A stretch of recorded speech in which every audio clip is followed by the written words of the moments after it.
In 1966, a bold new television series took humankind into the final frontier of space. Star Trek became a worldwide phenomenon that has endured for almost 30 years. It inspired a hit motion picture and several blockbuster sequels.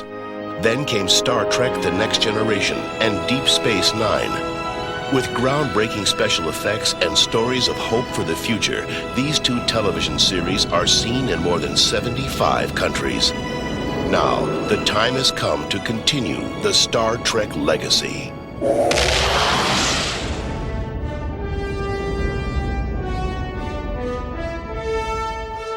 Report. Every ship which has approached the ribbon has either been destroyed or severely damaged. I take it the odds are against us and the situation is grim. You could say that. Sounds like fun. Warp 1, engage! Action!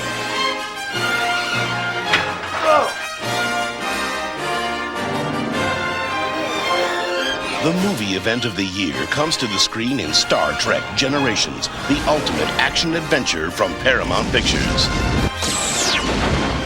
I have an appointment with eternity, and I don't want to be late. The film is the culmination of the Star Trek saga, bringing together elements of the past, present, and future.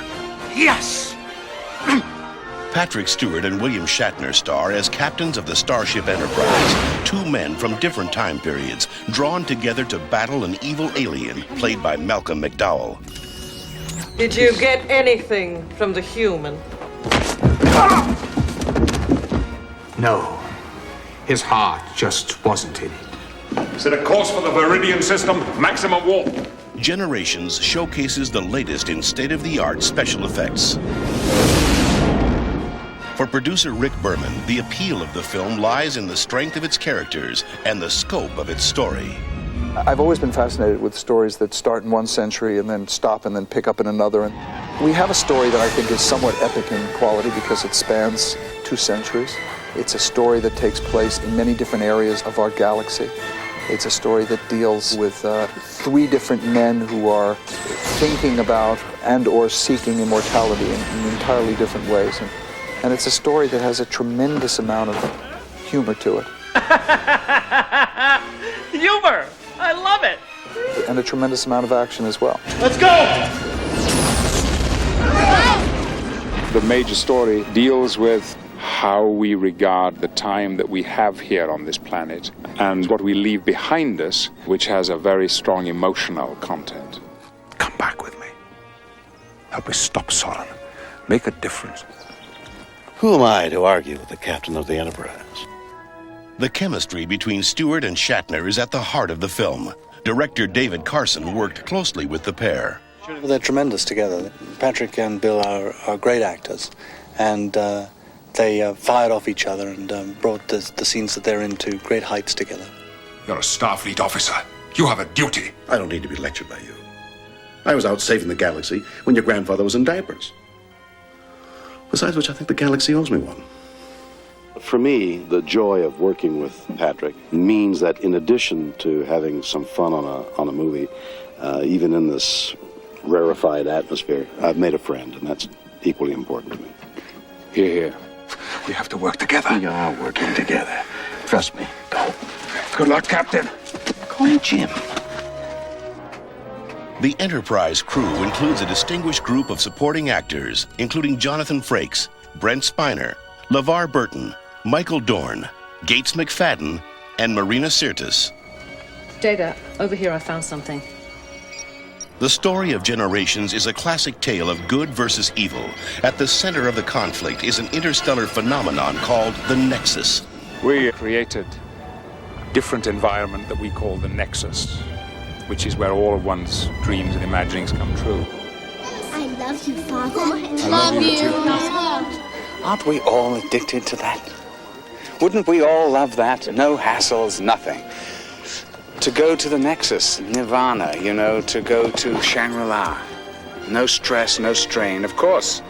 And this character is obsessed. He's had it once. He wants it again. They say time is the fire in which we burn. The doorway to the Nexus is an immense energy ribbon. To create this effect, the filmmakers turned to the special effects wizards at Industrial Light and Magic. Most of these effects are happening entirely in the computer. With computer graphics, you really have a much greater level of control, and you're really free to visualize anything you want, and that's where the fun is. The main computer graphics effect in this film is this energy ribbon. We didn't want it to be lightning or fire. We wanted it to be something completely otherworldly. The effects team utilized cutting-edge techniques to visualize the Nexus ribbon, beginning with a variety of grids and movement tests. The base element is the energy core. Layers of detail are added, from colored reflections to winding neon tendrils. We have these tendrils of energy that flow and churn around it. They can draw things into it, starships or planets. One of the things that we hope to do is we hope to take this starship right into the heart of that energy ribbon so you can see all the stuff going around it and really feel like, my God, the ship is going to be destroyed. The Enterprise is rendered separately on a computer, and a flight path is plotted for the ship. Finally, 15 separate elements are combined to achieve the one-of-a-kind encounter between the Enterprise and the Nexus. Another of the film's key effects is borrowed from the television series. The holodeck is a virtual reality device that allows the crew to journey anywhere in time and space. Computer, exit. Although objects appear solid on the holodeck, in the real world, they have no substance. In the television series, the characters traveled from Victorian England to the Old West. In the film, the Enterprise crew uses the holodeck to board an 18th century ship. This scene was shot off the Southern California coast. Our first week was spent on an old schooner called the Lady Washington, and we were all in period British naval garb with the tri-corner hats and the wonderful big epaulets. It was a chance to go out to sea with your friends for a week and wear wild costumes. It was not pleasant the first couple of days because some of us don't have our sea legs. I might be called Marina, but I was misnamed because I'm not really of the sea. I was feeling very poorly for the first couple of days and had to get past that. From the cool breezes of the Pacific Ocean, the production moved to the remote Nevada desert. There, they filmed a pivotal confrontation between the starship captains and Dr. Soren. Miles from civilization, this location doubled as the planet Viridian 3. This is one of the most spectacularly beautiful and dramatic locations I've ever filmed in. The whole place has a feeling of somewhere where human beings have no right to be. It's entirely alien, and I mean no pun by that. This area of the desert is appropriately called the Valley of Fire, where cast and crew spent more than a week shooting under grueling conditions. We're looking at pretty well a sheer rock face here, and even sheerer on the other side. And for 4 days, we've been on the very summit. The only way that you can achieve the summit there is going hand over hand up a rope. And every single member of the cast and crew has done that every time we got up to the summit. Hey, Mark. And action!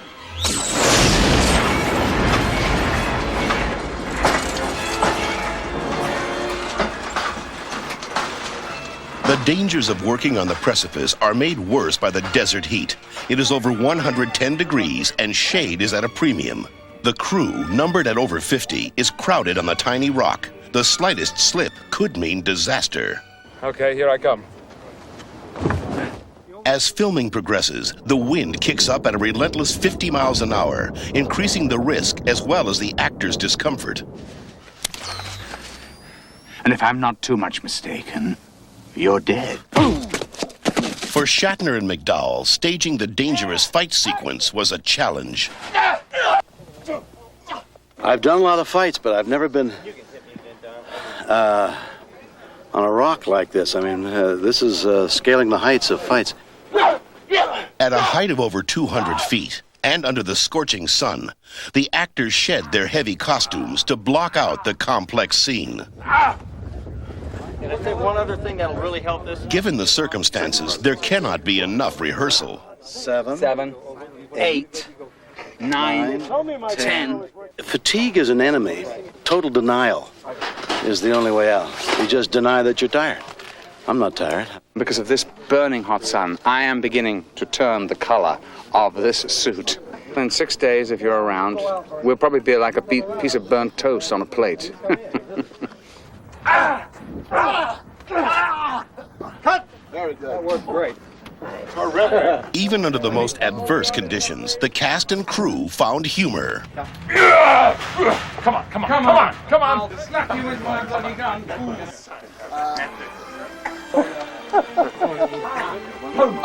Comedy plays a key role in the film itself. Live in the moment. Do something unexpected. Get it? Good. Actor Brent Spiner plays the resident android, Data, whose humor develops over the course of the film. There is an evolution of the character. I mean, the character's been sort of gradually evolving from day one. I have not been behaving like myself lately.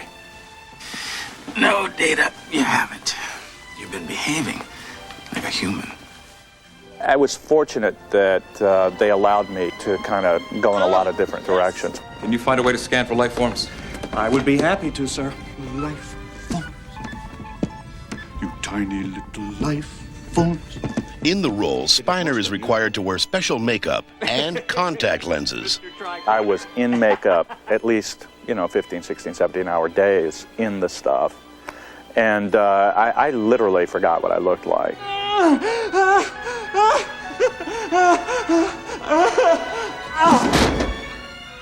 Creating a look for Data was one of many challenges for Academy Award-winning makeup artist Michael Westmore. He also supervised the makeup design for hundreds of other alien creatures. Human females are so repulsive. I enjoy my work. In fact, my wife, she sends me off to Camp Star Trek Monday through Friday, and she gets me on the weekend. Is that bad or what?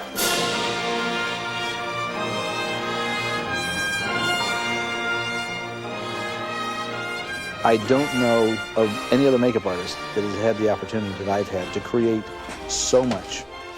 Along with the makeup, the visual magic of Star Trek includes massive sets, high-tech gadgetry, and stunning special effects. The bridge and a couple of other sets were gimbaled, so they would actually shake. So the sets shook, we shook, the camera shook, the soundstage shook. The chairs exploded. There were ejection seats built in. It was fabulous.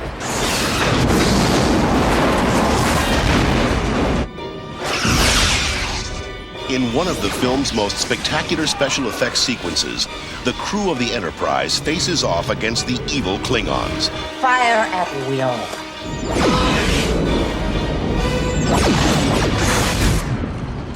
What do we know about that old Klingon ship? Any weaknesses? To shoot this ultimate confrontation, several models of the Enterprise were built. The effects team spent months constructing replicas ranging in size from a 4-foot miniature to a 25-foot fully operational model.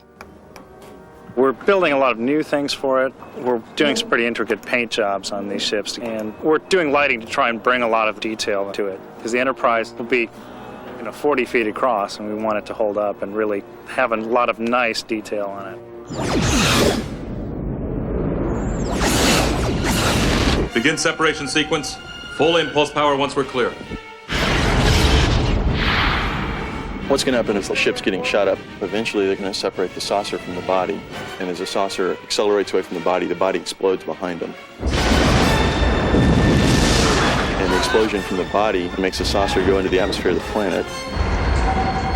Helm controls are offline! To create the effect of the Enterprise penetrating the planet's atmosphere, the filmmakers used a motion control camera. How's that? By shooting multiple takes of the miniature, they are able to add new elements to the shot. The process begins with a blue screen background, which is replaced by a black mat. Additional passes capture the exterior lighting of the ship, as well as the interior lighting.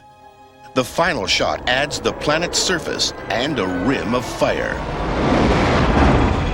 Attempting to level our descent! To achieve the crash on an alien planet, the effects team constructed one of the largest landscape miniatures ever built. this has to look really big. So of course we want to build the model as big as possible. It's 100 feet long by 40 feet wide. We started with a basic substructure of plywood. Over that we sculpted these foam mountains. We laid carpeting over the set, and that gives us the nice kind of rolling hill effect. As far as the dressing on the top, we're using a variety of things. We found this fluorescent green paint that's used to mark streets, and we use that to paint a lot of the green hills, which to your eye look way, way, way too green, but on film it looks great. All hands, brace for impact! For a dramatic shot of the saucer flying directly at the camera, the filmmakers had to devise a way to capture the action without destroying their equipment. The camera needs to be directly in the path of the ship, so we're placing a mirror in there to get a virtual viewpoint that's right in the path of the ship. We'll plow right through here, smash right through the mirror, and we'll get our shot. All right, here we go, folks. Standing by, please. Everybody's on your marks. Stand by! Roll cameras. And action!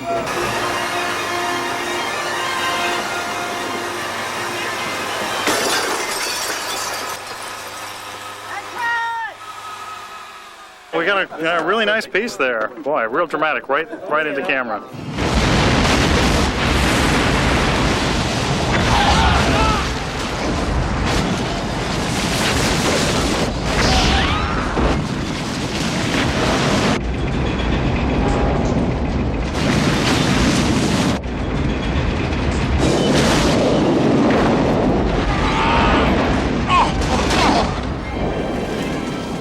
From high-tech movie magic to the fundamental clash between good and evil, Star Trek Generations is the ultimate passport to adventure.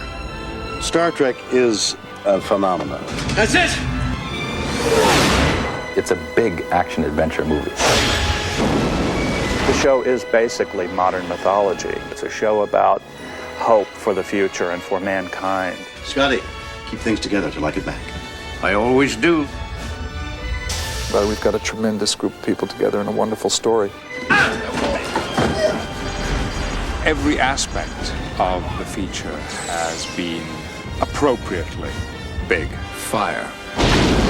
And I'm delighted to see it because there's no other way that you could approach a next generation movie. I'm excited. I can't wait to see it.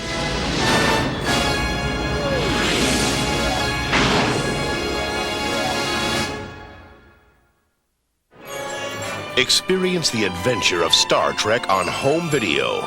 The Next Generation, Deep Space Nine, the TV movies, and the feature films. All these exciting Star Trek titles are available at your local Woolworths, so beam on down and start collecting today.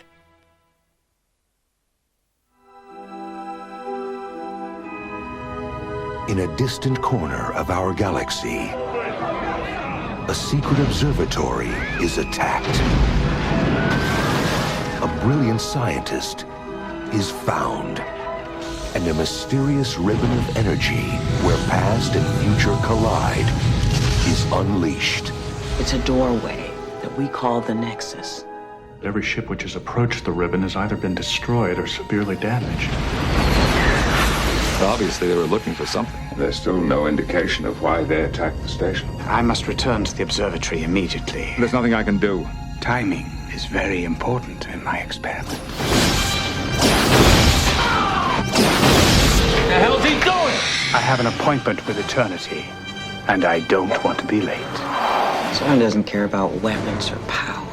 He just cares about getting back to the Nexus. The star is going to collapse in a matter of minutes. That'll destroy everything in this system. Population? 230 million, sir. Why would he destroy a star? I have to stop him, but I can't do this alone. I need help. I know someone who can. You say history considers me dead. Who am I to argue with history? You're a Starfleet officer. You have a duty. I don't need to be lectured by you. I was out saving the galaxy when your grandfather was in diapers. Now, the torch of adventure is about to be passed. Eliminate them. Klingon vessel decloaking directly ahead, sir. Target their bridge! Full disruptors!